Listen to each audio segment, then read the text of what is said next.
Howdy everybody, and welcome to part 4 of our tutorial. This time we are going to be talking about input, so let's get cracking. So to start, we're going to need to make an object here. Create object underscore input. Alright, so if we come back to our game here, you don't need to do this. We can see that we have this little thing telling us push start, and I presume that lets us continue, right? Well, what do we press? We can press enter, shift, whatever. Well, we don't have any input yet, so how in the world are we going to push start? Okay, well, that's what object input is supposed to be doing for us.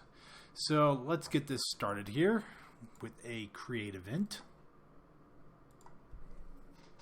And we're going to set up a lot of variables for this thing. So this is going to be kind of boring, actually. So press events.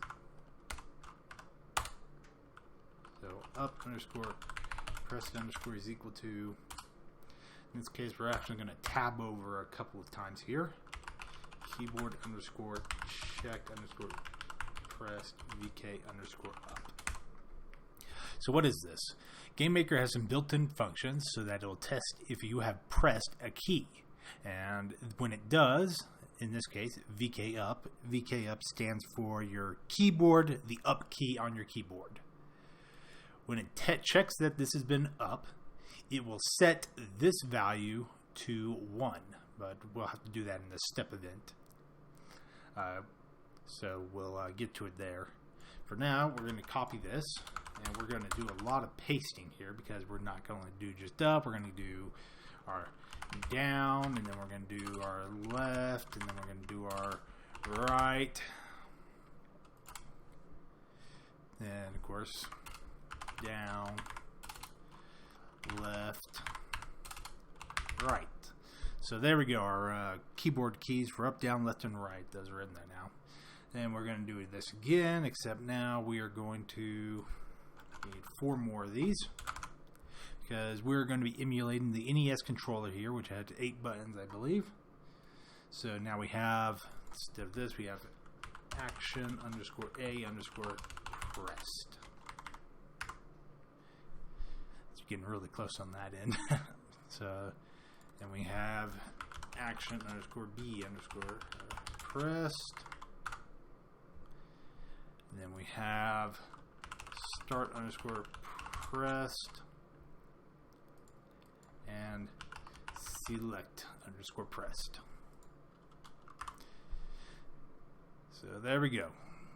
And we are going to need to tell it which ones are start and all that stuff. So we have here first off VK underscore enter and VK underscore right shift. So that specifically says right shift. You just use shift and then it would use any shift, or you could use L shift for left shift.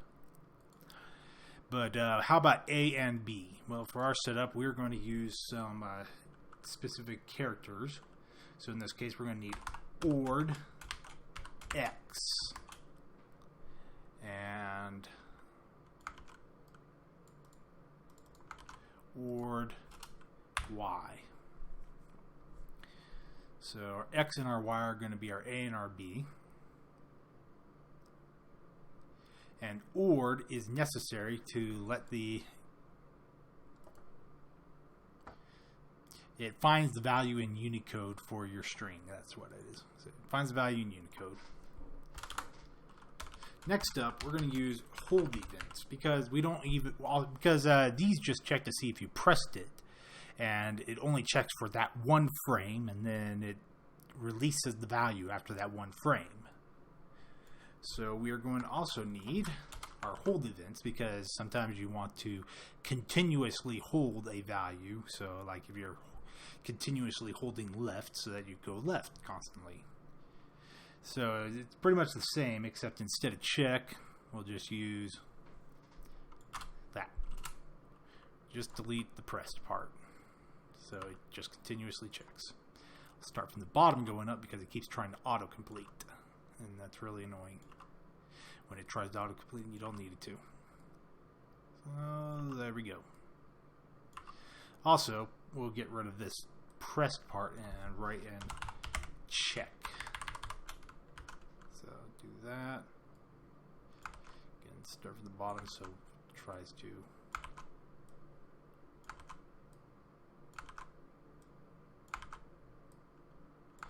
And done. Let's add in some tabs so we can keep everything looking nice and neat. And there we go. Now, last but not least, this input is going to use a state. Is going to use states. So what happens with the state is states allow us to change how something is working on the fly fairly easily. So in this case, we're going to use input states dot standard input. So what is this here? Input states. This is what is known as a enum. Enums are variables that you create that hold values specific to whatever you want it to hold. So typically, if you make it, you would have enum input states, and then you have none, then standard.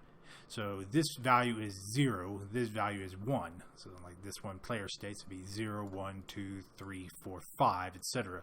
But you can also tell it to have specific values. So in this case, I wanted it to be 12 and 14 and 3. Make sure you put your comma at the end of each one as you go, and that's how you set them up. I put them all into my macro script because I'm thinking that's what would be a good way to do it. There'll be some that aren't in there, and it's just, in general, it kind of depends on how you feel like organizing it. These are global in scope, meaning they can be accessed from anywhere, as you can see right here, without having to do anything special. So again, I put them as all capitals so that I don't accidentally type in something as a variable, and it turns out it was also a enum as well. So you do the dot there to make sure that you're calling the value that's stored in standard. So let's see, next part here, we're going to go to the begin step. So steps are broken up into 3 different places. So you have the begin step, the step, then the end step. You would think this should be ahead of that one, but they put step there first because step is what's used most often. And in this case, we're going to use the begin step because we want the input to be obtained before any code gets executed. That way the player can always feel that things are snappy. So obtain input at the beginning of each step and event underscore user state. Why are we using event user? What does this do? What it does is it calls up, if you go down to other user events, it calls up a user event. You have 15 for each object that has the same value as state. In this case, we have input state dot standard. Standard is 1. So we would then say, okay, input user states 1. So this calls whatever code is in this state. And it's pretty much just going to be exactly what we had in the create event. Because we want to check every frame for these different values to make sure things are going for that input is being given. For example, back here in the create, we could just put 0 or false for all these things. So that would be the exact same thing. So there we go.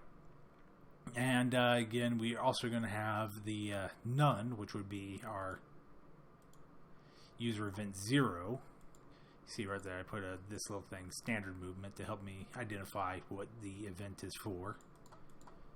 In this case, no input. And just for precaution's sake, we again copy and paste all those variables into there, and we just set them all to 0 because we don't want any input at all. So there we go. And I think that's pretty much it, except there's a couple of different values I have in here. So you could also set up, so besides setting up our variables to hold our input, we could also just say special key press events where we could tell it, okay, well, if these things are specifically pressed, then do this. And in my case, I generally, when I'm doing testing, I have a couple different special values I have set up, like our delete. If I press delete, then we just do room underscore restart. That restarts the room in case we have a problem with testing or something we want to test over and over again to see how it works and make so we can figure out what a problem was. And another one would be escape. So in this case,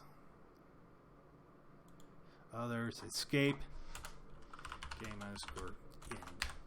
That just kills the game directly, so that makes it easier to exit the game at any point when you want to. And these values won't be affected by our states because they are being checked any frame at any time. So if you, for some reason, mess up your states, you can always escape or restart. So that's useful. Let's go back to our object title here, I believe. And let me pull up the code on the other end here.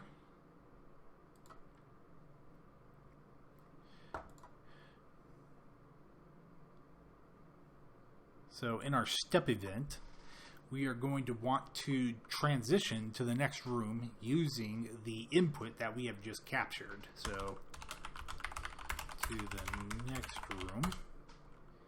So if object underscore input dot start underscore pressed. So remember, if we want to get value out of another object, we need to get the value from it. So actually, you need to remember to put this as persistent here, and we should probably actually put it into our init room as well. There we go. So there we go. So now we can actually get the input. So if that has been pressed, then room underscore go to, in this case, we are going to go to room underscore inside house. So let's see if this worked.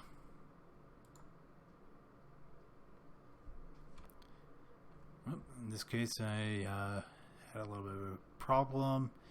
I will define the instance of object input. I put you into the init, right? So we have object input. I set it as persistent, so it should be there still. Start underscore pressed.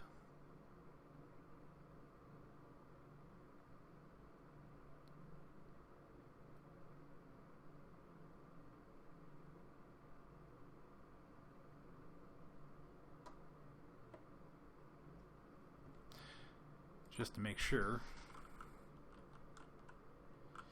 Instance underscore exist object underscore input and this whatever, when you're telling it to check for two different things, you put and if you do that, it checks for what's on the left first, then it will check for the right. So if this turned up to be false, then it wouldn't do this because there's no point in doing this if that one is false.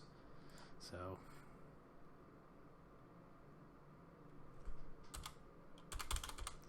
for some reason our input object isn't existing.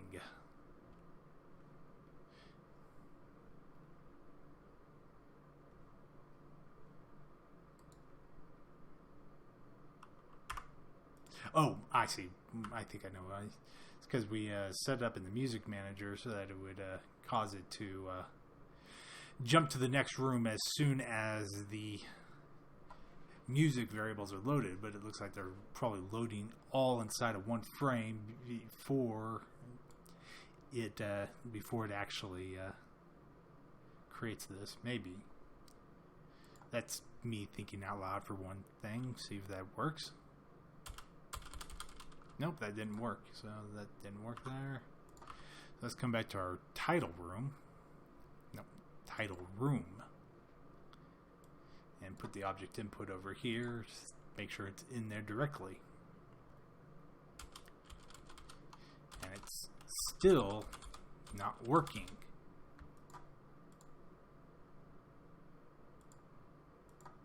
Let's give this a image real quick so I can even see if it exists. Just make it a chest. Put it right there.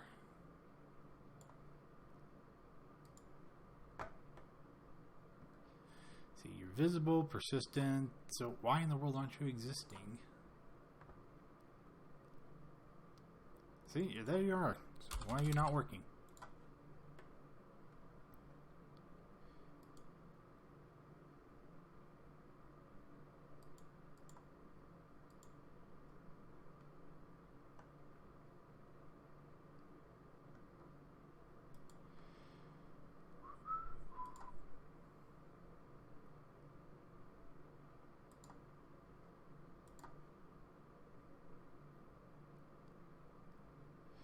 Well, in this case, I would use the debugger to figure out what in the world's going on. So we press debug here.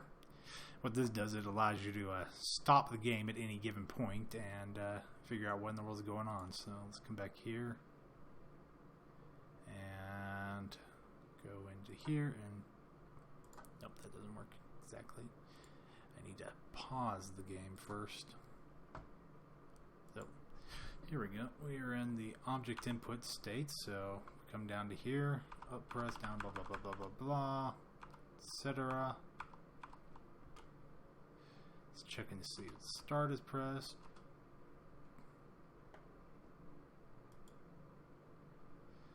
And we go into our palette swapping.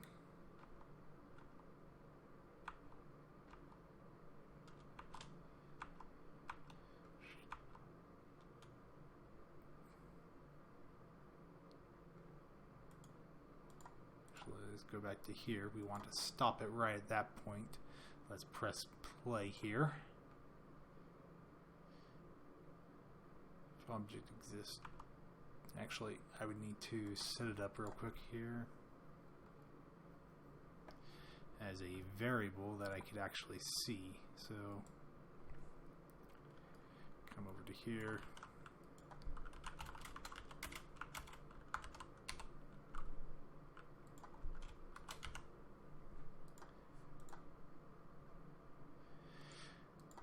Run the debugger again.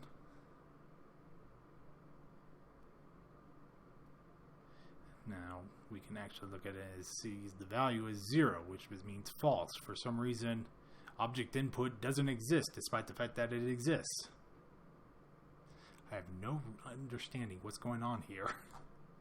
It's probably because I deleted an original object input when I made this, and for some reason, by calling it again, it seems to. Let's see what happens if I put objects underscore input underscore 2 underscore 2.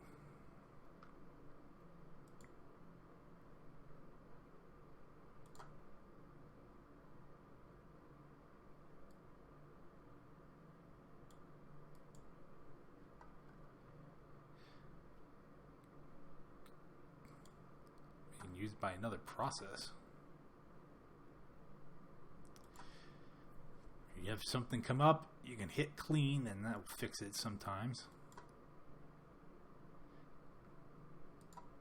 Yeah, it looks like it fixed it. But when you clean, you have to actually, you know what, duh. Of course, that's why it was happening. It was because I hadn't cleaned after I created this.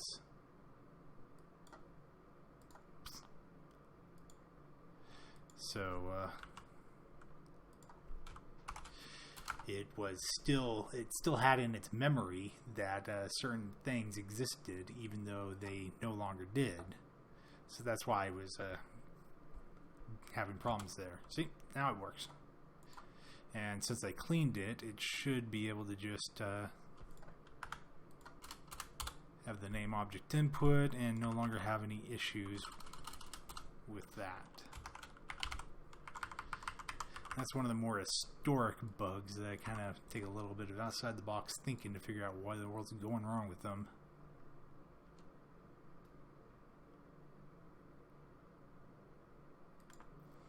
Oh, never mind.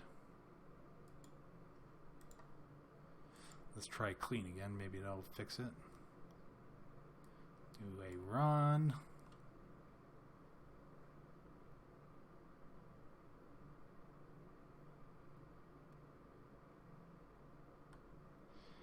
still not working.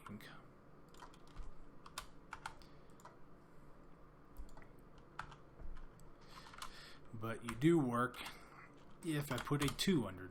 Whoops. If I put a.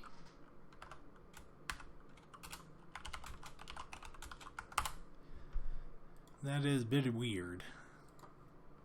It's probably because transitive property of names or something. I have no idea why that's broken there. It looks like I found a bug in GameMaker apparently. I can't seem to get rid of object input as far as the name goes. Actually, let's see this. If we go object underscore input. No, that's the only time it's used in there. So I have no idea why it's having issues with that there. It just, for some reason, it doesn't like the name object input anymore. So it now object input 2 from now on, I guess. So anyways, there we go. That's how it works. We can run our game now, and object input 2 will sense that we pressed enter and will transition us to the next rooms where we can then start working on character selection. So thank you very much, everybody, and better luck on your programming than I had this time. Thank you for watching.